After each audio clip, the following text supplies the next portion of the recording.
December 25th, 10 a.m., Detention Center, Visitors Room.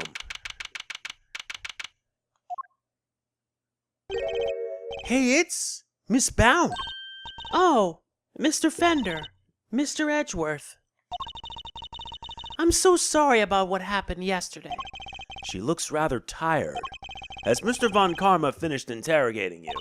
Yes, though he really only seemed interested in how I melted those sculptures. Are you here to see Mr. Tangaroa too? Yes, I'm terribly worried about him.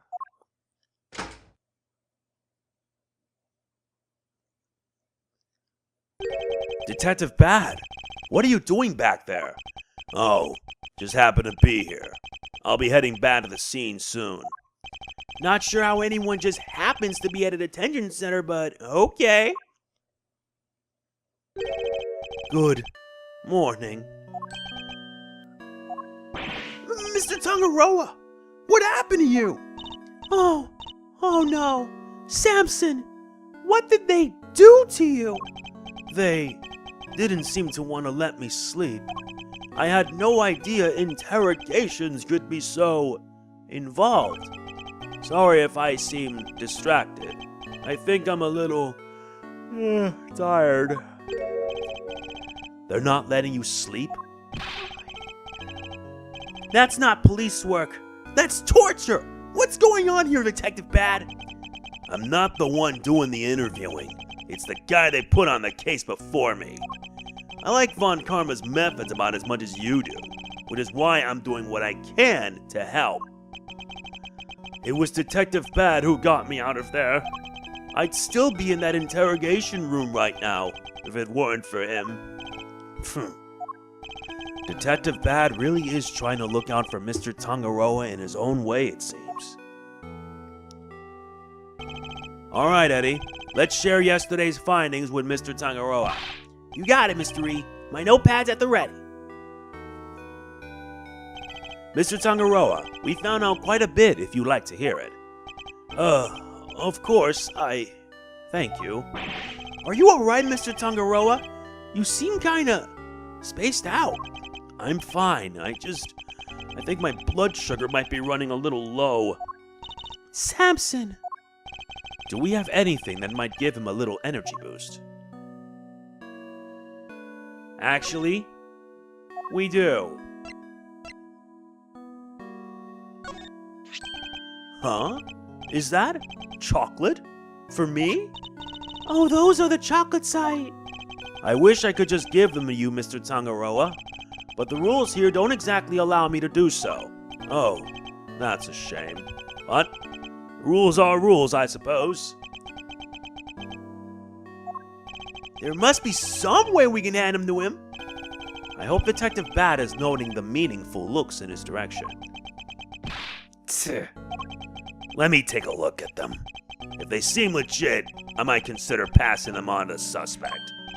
Thank you, Detective Bad. My hero! I'm touched. Thank you, Detective.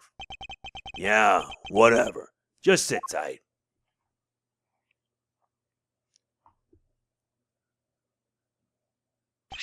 Here. You don't know how much this means to me. Yeah. Keep it down, will ya? For both our sakes. Of course, Detective, I wouldn't wish to put your livelihood at risk. Now to sample these treats. Detective, I apologize for putting you in a tight spot. I didn't do it for you. It was my call. Guess you're not such a bad guy after all. Oh, the sweetness. I feel like a man reborn. Were they your handiwork, Judy? Yes, how were they?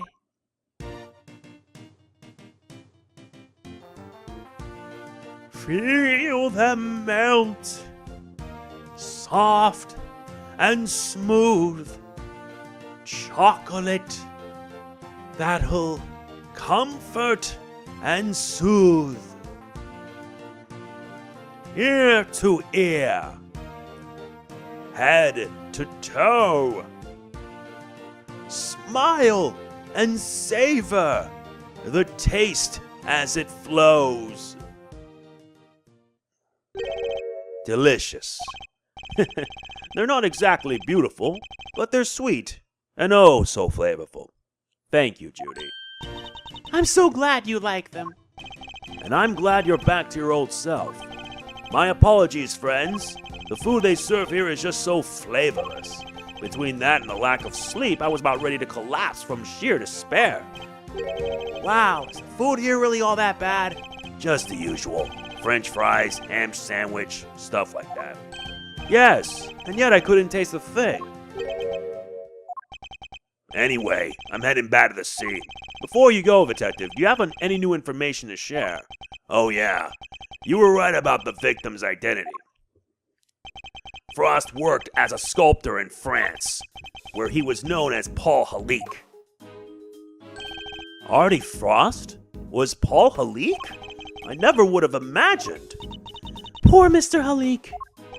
So the famous French sculptor wasn't a Frenchman after all, huh?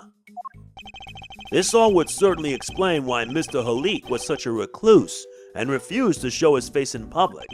He was busy working on his greatest masterpiece, apparently. Bunch of Zodiac statues. Guess he'll never finish them now. He never finished his greatest masterpiece? Nah, seems he was making statues for each season. But he never got around to the winter constellations. The winter constellations? You mean Taurus and Gemini? So the two he made out of ice would have completed the set. Yeah, and now they're nothing but puddles. What a bummer. I'm so sorry. Oh no, Miss Bound, I wasn't blaming you. One last thing. Seems he had himself a bit of a spending habit when he came to his work. Every statue cost him millions to make, which means he was always strapped for cash. We're checking to see if there's any chance someone called in a debt. I guess not even famous artists are safe from money problems. Do you have any idea why he entered the confectionery contest? None. Guy didn't even tell his family. I see. Alright, I really gotta get going. I'll go fetch another guard, but I can't be hanging around here any longer. Understood, Detective. We'll see you again shortly.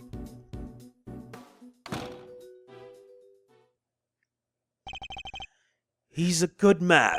He certainly is. And an uncompromising one. Somebody who can be trusted to stand up for what he believes in. And to scare the pants off anybody new he meets. Now, you were going to tell me about what you learned yesterday? Of course. Allow me to give you a full report. Thank you for that. And allow me to apologize on Judy's behalf. I'm so sorry. It's fine, Mr. Tangaroa. As I told her yesterday, the important thing is that we learn the truth in the end. Now, would you mind if I ask you a question or two? By all means, I'll gladly share all that I can. What can you tell me about the contestants who took part in the final round of the contest? Let's see. There was Miss Scone. I loved her design concept. Unfortunately, her entry was in violation of the rules, and so I had to disqualify her. Mr. Gusto's creation were a perfect balance of flavor and design, at least up through the semi-final. But disappointingly, his entry for the final was subpar on both counts. And there was actually something a little unusual about his entry for the semi-final as well. Which was, it tasted identical to Mr. Frost. They may have looked different, but I could have sworn I was eating the same thing. Huh? And what exactly did his work look like? Oh, there should be a photograph back at my mansion. I'll show it to you later, Mr. Edgeworth. Much appreciated, Miss Bound. But Mr. Frost's entry for the finals, that was truly sublime. So you were able to finish judging it, even though his body had been discovered in the meantime? Yes, I wasn't aware of what had happened until after I'd completed my assessment. Mr. Frost wasn't in his room when I visited, so I took the liberty of sampling a bit. Heart of a liar, I believe. I've never tasted anything like it. It was like a dream. I was so moved that I burst into song. I'm sorry, but are you saying that the liar tasted good? I'd like to hear more about that if you don't mind. You're quite sure it was the liar you tasted when you sampled Mr. Frost's work? I'm certain of it. It was part of the Gemini sculpture. which was the only sculpture in that display case. Mr. Tangaroa, would you mind taking a look at this photograph for me? So the part you tried was the lyre, the one shown here without any strings? Oh, there were strings originally. That was the part I ate. So the strings were missing because Mr. Tangaroa ate them all? And he enjoyed them? Miss Scone told us she ate a part of the lyre as well, but she said it was far too salty for her to finish. Then it's true. The truth is, I've suspected for a while that there might be something wrong with my sense of taste. Something wrong? How so exactly? There's a taste disorder characterized by an inability to detect salty flavors, and I suspect I've been suffering from it. I eat so many sweet foods on a daily basis that it took a while for me to even notice, but there's no denying it now. That would explain why the food here seems so bland to him. What? But your taste buds are your livelihood. Even if there were some long-term treatment option, I highly doubt a total cure for your condition exists. Nevertheless, you should put in a request to the police for a proper evaluation. Oh, that won't be necessary. I have a recipe for a cure back at my mansion. You do? I do. You can take a look at it for yourself if you like. Samson! We can't show that recipe to just anybody. Judy, Mr. Edgeworth is hardly just anybody. He's my attorney, and I have no secrets from him. Yes, you're right, of course, if that is what you wish. What on earth is this secret recipe for a miracle cure that they've been hiding?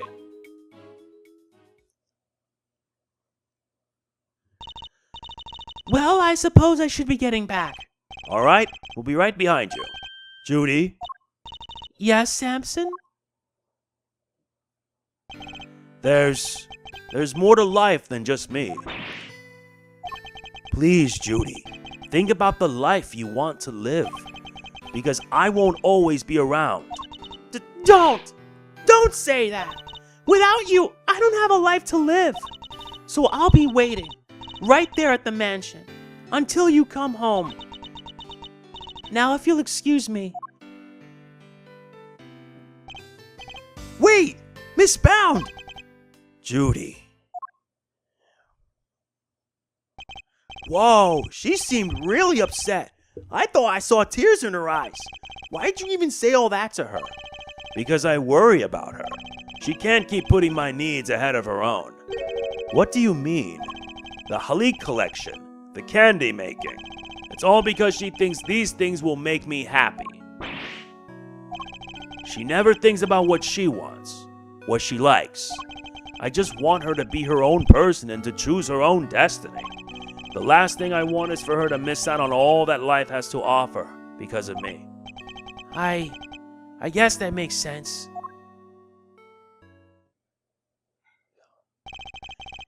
He really does see her as his own child. What parent wouldn't want their child to walk their own path? And what parent wouldn't do everything they could to protect them? I know exactly how he feels in this moment. I think I've asked of you everything I can for now, Mr. Tangaroa. We should be getting back to the scene of the crime. Oh, you're leaving? I see. I suppose I'll be going back to the interrogation room for another session. Ah, yes, we'll have to do something about that. You'll speak to the police for me? That too, but I'll be putting something else in place as well. An ace up our sleeve for when the time comes. I look forward to learning more. I'm counting on you, Mr. Edgeworth. We'll be back to brief you, Mr. Tangaroa, every day. And Judy, too. Thank you, Eddie. I'll look forward to it. Mr. Tangaroa, your interrogator will do everything in his power to extract a confession from you. I hate to see an innocent man suffer like this. But please, you have to do everything you can to hold out. If you can't, Mr. Von Karma will use that confession against you for as long as this case lasts. And it will make it that much harder for me to save you. I understand, and I'll try. I won't give up until you're out of there, Mr. Tangaroa. You have my word on that.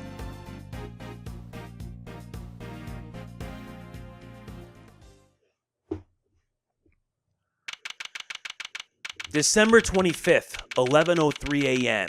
Contest venue. Fountain room. Detective Bad, thank you again for what you did earlier. Yeah. Yeah, thanks a lot. What are you talking about? Huh. There's no need to be shy about it. Never mind that now. I'm guessing you two are back here, looking to investigate some more. We are indeed. We'll need something solid if we're going to save Mr. Tangaroa. Well, I hate to break it to you, but apart from this room, the whole place is on lockdown. What? But we need to see those other rooms. This is Mr. Von Karma's doing, I presume. Who else? Haven't seen the autopsy report yet either. Guy's probably got a hand in that too. And don't expect to speak with anybody, except us cops and Miss Bound. Everybody else is gone, and I doubt Von Karma will be handing out phone numbers. Is this all just a game to him? Why does he have to go so far? So what's your plan of action, Detective? Same as before. Do what I can to help you uncover the truth. Like I promised. You have my gratitude. Just you wait, Mr. Von Karma. We're gonna beat you and your bag of dirty tricks. Detective, may we conduct a brief investigation of the area? Sure. But like I said, everywhere else is off bounds. You probably won't be seeing those rooms again. That's fine. As long as there's at least some way of continuing our investigation, we'll make do. All right, let's get started. Excuse me, may I ask what you're investigating? Sir, I'm analyzing the fountain water to see what might be in it, sir. And? What did you find? Chocolate, and what looks like the kind of flavorings and colorings used in frozen desserts, sir. The composition of the chocolate seems to be the same as that of Mr. Tangaroa's work. And the flavorings and colorings match the profile of those used in Mr. Frost's ice sculptures. Those little rivers flow from all four artists' rooms right here to this fountain. Guess that's how the stuff from the melted sculptures wound up in there. And that's not all, sir. We also found blood. What? Why is there blood in the water? Think back to our investigation of the murder scene, Detective. Take another look at the scene in front of us, Detective. A very conspicuous pool of blood that should be here is clearly missing. You're right. Don't remember anybody mentioning they removed the blood along with the body. The victim's blood was mysteriously absent, as was the part of the chocolate chest that it pooled on. I believe that the blood probably belonged to, Artie Frost. Take that! The victim, huh? I'll have the guy compare it, with the blood on the murder weapon.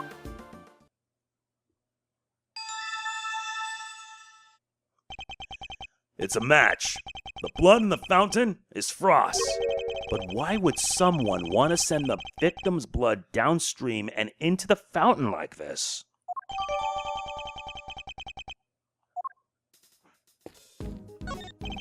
Miss Bound, we're here to continue our investigation. Oh, Mr. Edgeworth, I'm so sorry about earlier. She's still looking kind of down in the dumps, Mr. E. She must have been greatly taken aback by what Mr. Tangaroa had to say. I found the photograph of the semi-final entries for you. Here, it's all yours.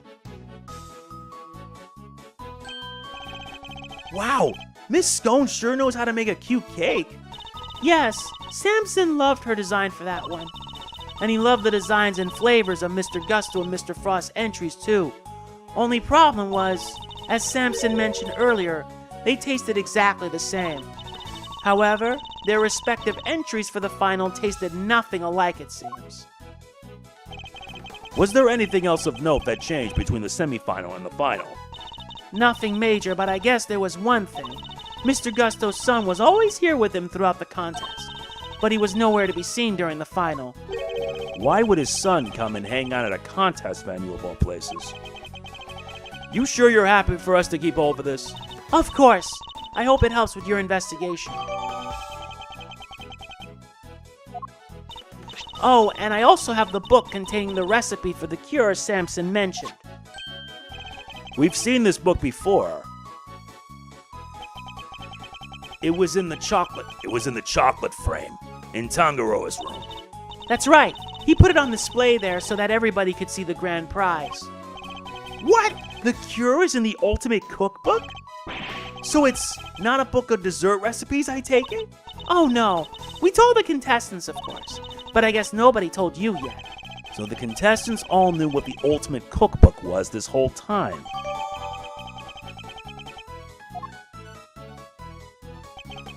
I'd like to hear more about the cookbook, if you don't mind, Miss Pound. So if I understand correctly, the ultimate cookbook is actually a collection of recipes for different medicines? Exactly, or rather, totally new medications that haven't made it to market yet, to be precise. To the right buyer, a pharmaceutical company, for example, it would be worth a fortune. But why make that the grand prize in a confectionery contest? Mr. Tangaroa is the sole heir to the Tangaroa family fortune. Perhaps you've heard of the Tangaroa Group? The Tangaroa Group? Yeah, I think I've heard of them somewhere before. It's a major pharmaceutical corporation. Sells all kinds of pills and poisons. Oh yeah, that new Cold Killer Pro has been making some real waves since it went on sale. I always reach for a cold killer when I'm feeling under the weather. Which is never as far as I've seen. I'd like to hear more about the Tangaroa Group if you don't mind. So did Mr. Tangaroa not want to take over for his parents and go into the family business? No, he preferred the idea of making people's lives better through the power of confectionery. And his parents supported him in his quest to become the best in the world. Then, when they passed away, he inherited the cookbook. But why would he make such a valuable heirloom a mere contest prize? He's been hounded by so many people looking to make that book their own. He was tired of it. But it would have been an insult to his parents' memory simply to give it away. So he decided to find somebody he felt was worthy of it. I'll bet the board of directors love that. Handing over the fruits of all their expensive research to someone else. They hated the idea, of course, which is why Delicia entered the contest. The Tangaroa Group wanted her to win the book back for them. So you knew she was a pharmacist all along? Yes, and not only that, I told her how to appeal to Samson's tastes. I tried to help her win. But why? I wanted to protect Samson by protecting the Tangaroa Group. If that cookbook fell into another company's hands, the board would never forgive him.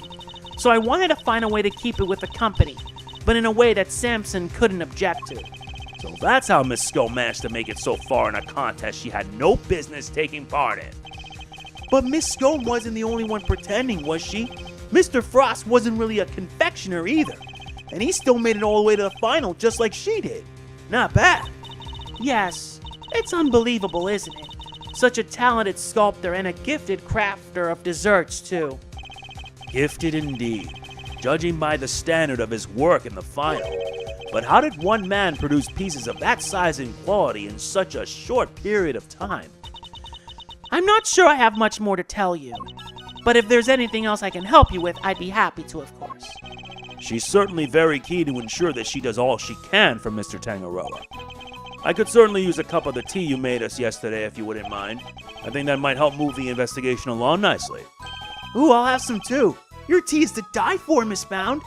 Well, how could I possibly refuse? I'll bring it right out. You know, I think that cheered her up a little.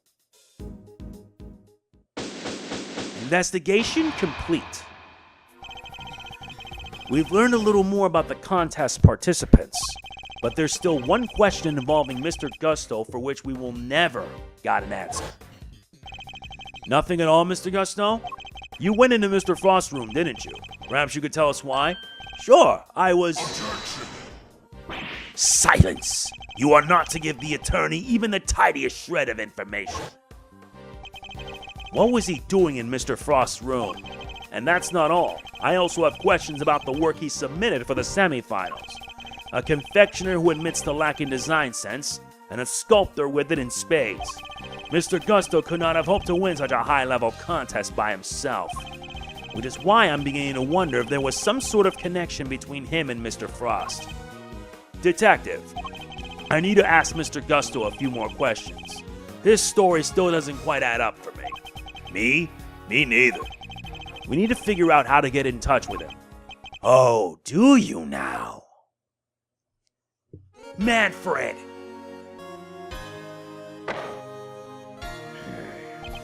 Good luck with that, because I have no intention of allowing it. Mr. Von Karma, I am already in the midst of my own investigation into Gusto, so there is no need for the likes of you to pester him with the same questions again. I will, however, be happy to answer any questions you might have. he seems dead set on preventing me from talking to Mr. Gusto. In which case, fine, then allow me to take you up on your offer. Very well. What is it? I'd like you to tell me about the connection between Mr. Gusto and Mr. Frost. Testimony. Gusto and Frost's connection. The connection between Gusto and Frost? It was simply a matter of coincidence. They both happen to be taking part in the same contest. And that's all? That's all I have to say to you. What? But that doesn't help us at all. We'll have to confirm him with evidence if we want to draw the truth out of him. And it's imperative that we do. He's clearly hiding something. Exactly my thought. The connection between Gusto and Frost? It was simply a matter of coincidence. They both happen to be taking part in the same contest. Is that right? Not if I present this. I wonder if you could look at the two confections in the foreground for me, Mr. Von Karma. They were made for the contest semifinals. Both are quite exquisitely crafted, wouldn't you agree? Get to the point. As the nameplate suggests, they were Mr. Gusto and Mr. Frost's entries. Mr. Gusto told us that confectionery design was far from his strong suit, and yet his work in the picture is just as good as Mr. Frost's. Exactly as good, in fact. We learned from another witness that their two entries almost tasted exactly the same. It should have been also. What are you suggesting? I am suggesting that they were helping one another out. Let's take a closer look, shall we? While at first glance, the two may appear to be superficially different, it soon becomes apparent that there are significant similarities in how they were put together. They are made of the same ingredients, taste the same, and share a similar design aesthetic. This picture is proof positive that the two were working together. If you figured that much out, I suppose there's little point in denying it. Mr. Von Karma knew all along that they were cooperating? But I'll warn you, none of what you're about to hear will be to your advantage. Testimony. Gusto and Frost's real connection. Let me confirm what you seem so desperate to prove. Gusto and Frost were indeed working together. Gusto spelled out the details of his relationship to Frost during his questioning last night. It seems they were helping one another right up until the day before the final. So, you knew that the two were cooperating? Mr. Von Karma, why are you trying to bury the truth? Please, enough with the petty slander. I merely wanted to avoid you poking your nose around before I could provide proper context in court. It simply slipped my mind to explain that to you. It doesn't explain why he's being so slippery with the facts, though. I need to figure out what it is he's hiding. I can't let things end like this. Let me confirm what you seem so desperate to prove. Gusto and Frost were indeed working together. So you did know that there was a connection between the two? Why were you trying to hide it? I don't just hand out information like candy, and certainly not to the defense. Not like that lollipop nursing fool of a detective over there. You do things your way, and I'll do them mine. And you wonder why I refuse to share information with a traitor like you. Gusto spelled out the details of his relationship to Frost during his questioning last night. Last night, after Mr. Frost's works melted, correct? Yes, I interviewed Gusto personally. Yeesh! A one-on-one with Mr. Von Karma. That must have been terrifying. I imagine Mr. Gusto probably meditated his way through the difficult parts. He most certainly did not. Every time he closed his eyes, I brought him back with an almighty snap. No one dares to plead the fifth with me. Did that even work on him? And that is how I was able to perfectly learn every last detail of Gusto and Frost's relationship. It seems they were helping one another right up until the day before the final. But why were they cooperating? Gusto's sense of design is subpar, and Frost was an amateur confectioner at best. Neither of them stood a chance of making it through the contest alone. So what was their endgame? Why cooperate only until the day before the finals? Gusto claims to have ended the scheme. Allegedly, he wanted to win the final on his own merits. His one and only goal really was to be crowned the world's best confectioner, and his pride would not allow him to do so with the help of another. Cheaters can only ever win hollow victories, I guess. I was under the impression that their collaboration had only lasted through the semifinals, but I'm starting to think it might have lasted up through the final itself. Mr. Von Karma, I'd like to ask you some more about how long they worked together for, if you don't mind. If you must. Gusto's sense of design is subpar, and Frost was an amateur confectioner at best. Before you ask, I'm not objecting to your characterization of Mr. Gusto's design sense. Yeah, he admitted himself he isn't all that great. He made what he alleged to be a likeness of me. Just thinking of the abomination he came out with turns my stomach. Yeah, I kinda like the guy's work. An artistically rich amateur and an artistically impoverished professional. In a way, it was inevitable that they would wind up working together. The two cooperated until the day before the final, then decided to compete on their own merits. Well, at least we have this statement to make up for that. They weren't working together during the finals. I find that a little hard to believe. Miss Scone is on record as having described Mr. Frost's creations as scrumptious.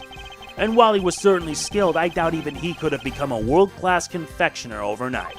It seems far more likely to me that he and Mr. Gusto were still cooperating during the finals.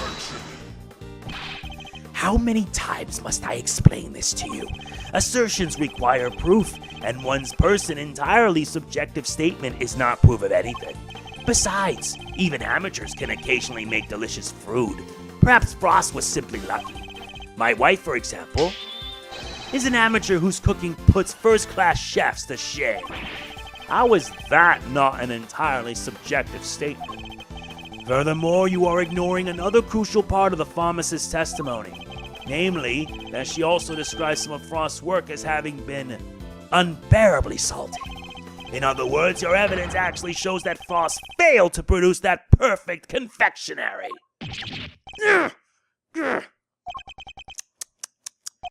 No more objections, I take it. There must be some way I can prove that Gusto and Frost were still collaborating. Mr. E, there's something that's been on my mind. Yes? What is it, Eddie? Mr. Frost's entry for the finals. Wouldn't it have taken a while to make? I would imagine so. Making flavored water, freezing it all, and then carving 2 whole sculptures? Could he really have done all that and help Mr. Gusto with his work? If it was me, I'd have barely gotten as far as the setting the flavored water up to freeze part. I just can't see how Mr. Frost could have pulled it off. Perhaps there's some lawyerly instinct in you after all, Eddie. Your ponderings certainly point to another possibility. Eddie's right. Mr. Frost would have needed to freeze his own large blocks of flavored ice to create his art, and there wouldn't have been time to do that during the contest itself. So what must Mr. Frost have done in order to finish his flavored ice cream entry within the time limit, make the ice the day before the final? He must have made the flavored ice the day before, then all he would have had to do was sculpt it. What are you muttering about now? Oh, I'm sorry, I just realized something, that's all. I realized that you're correct. What? Mr. E? I hope you know what you're doing. Oh, accepting defeat at last, are we? The only thing I'm accepting is that perhaps one of the things you said was true. They were helping one another right up until the day before the final. Just as you said, the day before the final really did mark the end of their collaboration. Mr. Frost's entry was carved entirely from blocks of flavored ice. Ice which would have needed at least a day to freeze, and whose flavors would therefore have already been prepared by Mr. Gusto. Yes, which lines up perfectly with what Gusto told me, that he helped Frost until the day before the final. In that case, why didn't Mr. Frost reciprocate and help Mr. Gusto in return?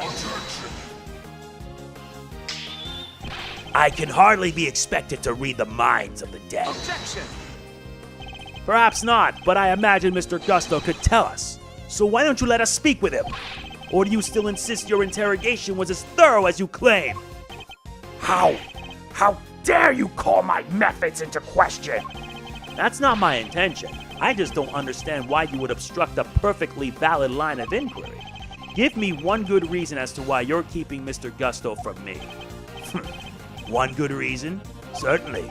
The how and why of Frost and Gusto's collaboration have absolutely no bearing on this case. Objection!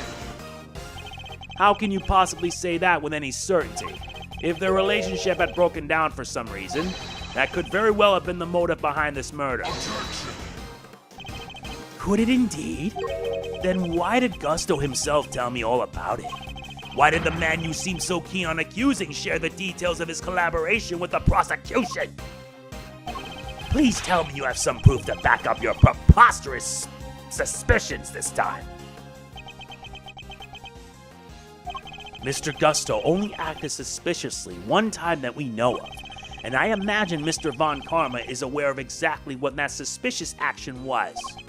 Which means this is probably a trap. Well, cat got your tongue? But even if this is a trap, I can't back down now. Mr. Gusto snuck in Mr. Frost's room, and we still don't know why. That fact alone is reason enough to suspect him. If that's your only concern, then allow me to clear it up for you. I knew it. It was a trap. I was saving this for the trial, but consider it a taste of things to come. Plus, I hate for the proceedings to drag on because of your needless interjections. Here, take a look at this. That's Gusto and Frost and their sons. Gusto snuck in a Frost room in order to retrieve this photograph. But why?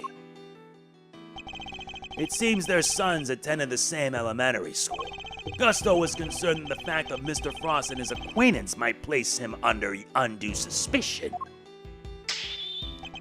A concern that you have just proved was entirely well-founded. Gusto's actions make perfect sense, and you have given me no reason to believe otherwise.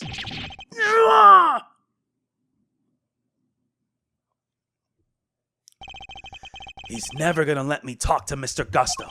Now, if you are quite done obstructing my investigation, I have things to be getting on with. That smug, self-righteous jerk! I'll give him something to be getting on with! What do we do, Mr. E? Mr. Tangaroa's finished if we can't figure something out. Things to be getting on with. What exactly could those things be? He has a body, a murder weapon, and a suspect in custody. If the prosecution means to pursue Mr. Tangaroa, surely they have all they need.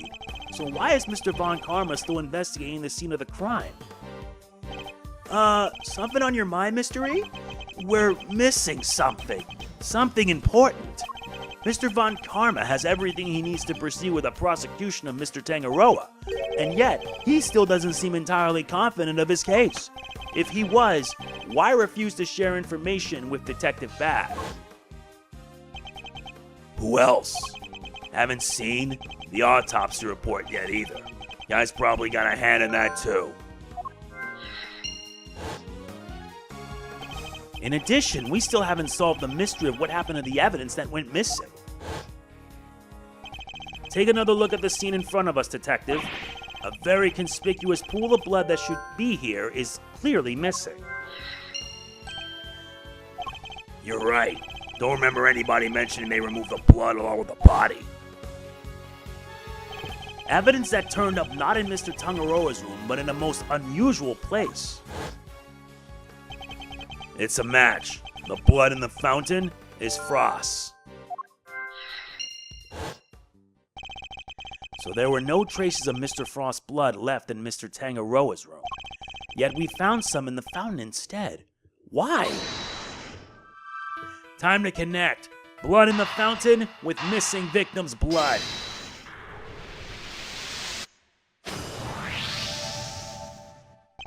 Mr. Frost's blood went missing from the crime scene. But trace of it showed up in the fountain. Why go to the trouble of removing the blood from the scene after the body had been discovered? And why only the blood? Surely the body would have also been in the way.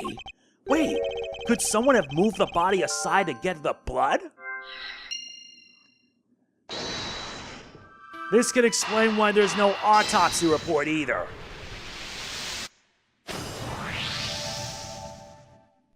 So the body might have been moved aside, or even removed from the scene of the crime entirely. After all, as far as we know, there's still no autopsy report. We've learned plenty about the murder weapon and the suspect, but very little about the body itself. Our assumption thus far has been that the body had been recovered by the forensics team. But what if that assumption is false? What if Mr. Von Karma wouldn't show Detective Bad the autopsy report out of something other than spite? What if we've been thinking about this the wrong way around all along? The question isn't why didn't Mr. Von Karma hold back information about the body? It's, did Mr. Von Karma even have any information about the body in the first place? How do things look from that angle?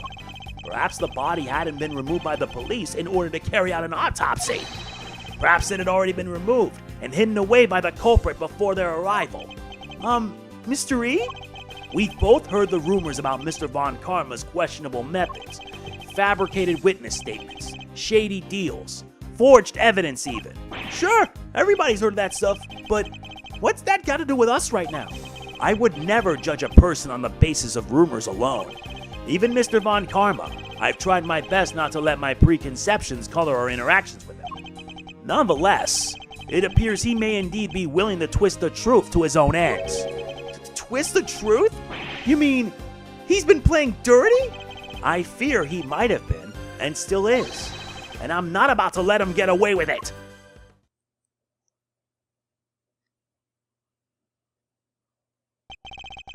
I'm returning to the prosecutor's office. Don't breathe a word about anything to that infernal attorney. Yes, sir. Hold it. Yes? What is it now? I have a few questions, Mr. Von Karma, about a certain fact you've been keeping from us. Really? You mean to call the methods of an officially sanctioned investigation into question yet again? I'm warning you, if you obstruct the police in their work any further, there will be consequences. Objection! It's not the police I have an issue with, Mr. Von Karma. It's you. What? Isn't it on the prosecution to work out who the real culprit of a crime is? What foolishness is this? I have no intention of debating what the prosecution's role is or is not with the likes of you. But let me make one thing clear. My job is to identify suspects and ensure that every last one of them is convicted at all costs. Believe me when I say I leave absolutely no room for doubt when I present my perfect, unassailable cases. Objection! And how far would you go for your perfect cases? Would you create facts out of whole cloth, perhaps? Ha! And I thought you had outdone yourself already. But now you intend to accuse me of fabricating evidence? I do. Because it is why you've done nothing but hinder Detective Bat from doing his job at every turn. What are you talking about? You didn't shut him out of the investigation because you wanted him to keep an eye on us. You did it to stop him from finding out that you don't have the body. What? He doesn't have the body? Ridiculous. You're clutching at straws. I will tolerate no more of your preposterous slander. Then allow us to examine it. Prove me wrong if you can. I'm afraid you'll have to try a little harder than that. I am under no obligation whatsoever to prove your baseless accusations, one way or another. Objection! As you must have seen for yourself, a piece of bloody chocolate is missing from the scene of the crime. Why did it disappear? And where did it go? What does it matter? Some blood went missing from the chest where the body was found. So what? So what indeed? That's precisely my question. If the body was still at the scene when the police got here, removing the blood would accomplish nothing. However, let us suppose for a moment that the body was not. If someone had wanted to erase any trace of what had happened in that room, then it all makes perfect sense. What is this petty obsession with the blood stain? But since it's so important to you, why don't you tell me where you believe it went? Of course. After all, evidence is everything, as you never tire of telling us. I believe this should back up my theory quite nicely. What evidence do I have that shows where the blood from Mr. Tangaroa's room went? The victim's blood. Take that! Traces of the victim's blood were found in the fountain, along with traces of the chocolate from Mr. Tangaroa's room. I believe the missing piece of blood-stained chocolate was dumped into the stream that flows into the fountain, which strongly points towards one certain fact. Someone purposefully disposed of the blood after the body had been removed from the chest. Mr. Von Karma, where did you find the body? You didn't find it, did you? Answer me! You! Where did you get your hands on that kind of evidence? You have neither the authority nor the means to carry out that kind of analysis on the fountain water. No, but I do. Curse you, Bat! You've been a thorn in my side from the moment you were assigned. Well, no longer. As of now, you are officially off the case. I was barely on it in the first place. Mr. Von Karma, you still haven't answered my question. Will you admit it? Will you confirm that no body was ever recovered? It's really quite the claim, you know, and one for which you'll never find any proof for, I'm afraid. What must I do to get an answer out of him? Now, if you don't mind, I have given you quite enough of my precious time already. I look forward to destroying you in court, Gregory Edgeworth. Your precious logic and theories won't save you then. Nothing will. Mark my words, Mr. Von Karma. Your methods will be your undoing. No matter how you try to hide the truth, I'll bring it all to light in the end.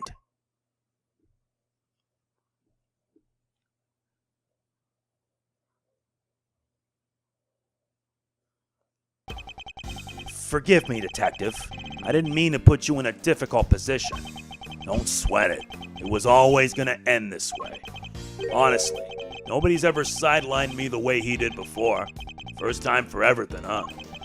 You know, I think you might be right about the body being missing. I am, and I'll prove it in court. Well, if there's anything I can do to help, just say the word. Since, you know, I'm off the case now. That's very kind, and I'm sorry to keep asking favors of you, Detective Bad. But there is one more thing. Hey, what are you guys whispering about? Come on, let me in on the secret. All right, Eddie. The detective and I were just arranging a little insurance for the trial. I think we have enough to see Mr. Tangaroa acquitted, but I prefer to have an ace in the hole, just in case. And? What is it? You'll find out in the courtroom. Wait, what? You're letting me join you? Of course I am. You are my assistant, after all. Ha! I'll be more than that by next year. I'll be a full-fledged attorney, you know. we can take on Mr. Von Karma together. Indeed. Though I'm hoping we'll have freed Mr. Tangaroa by then. But if we're up against Mr. Von Karma, I guess we can't rule out the possibility that this might take some time. Right, but we'll do everything we can in the meantime. I know you can be Mr. Von Karma, Mr. E. I believe in you. We can't allow Mr. Tangaroa to remain in prison for a crime he didn't commit. And we won't. I'll expose Mr. Von Karma's lies if it's the last thing I do.